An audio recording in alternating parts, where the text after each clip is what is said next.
स्वराज्यात होणाऱ्या छत्रपती शिवाजी महाराजांच्या अपमानाविषयी काही शब्द न काढणारे मुख्यमंत्री देवेंद्र फडणवीस शेजारच्या कर्नाटकात काँग्रेस गव्हर्नमेंटनी शिवाजीनगर हे रेल्वे स्टेशनचं नाव बदललं, त्याच्यानंतर त्यावरती महाराजांचा अपमान झालाय या स्वरात मीडियामध्ये बोलत आहेत. मित्रांनो, तुम्हाला काय वाटतंय?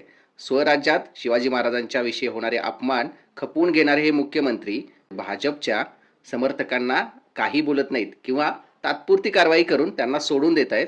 अशा वेळी त्यांनी कर्नाटकच्या काँग्रेस गव्हर्नमेंटबद्दल बोलणं योग्य आहे का? आपण या ठिकाणी काँग्रेस सरकारचा म्हणजे कर्नाटक काँग्रेस सरकारचा निषेधच करतोय, पण आपले मुख्यमंत्री देवेंद्र फडणवीस हे भाजप समर्थकांनी केलेल्या अपमानाबद्दल तेवढंसं काही कारवाई करताना दिसत नाहीत किंवा पुढे येऊन बोलताना दिसत नाहीत. पण एखाद्या दुसऱ्या पक्षातील लोकांनी काही केलं तर त्यावरती मात्र मीडियामध्ये येऊन मोठमोठ्या प्रमाणावरती मान अपमानाच्या भाषा करतायत.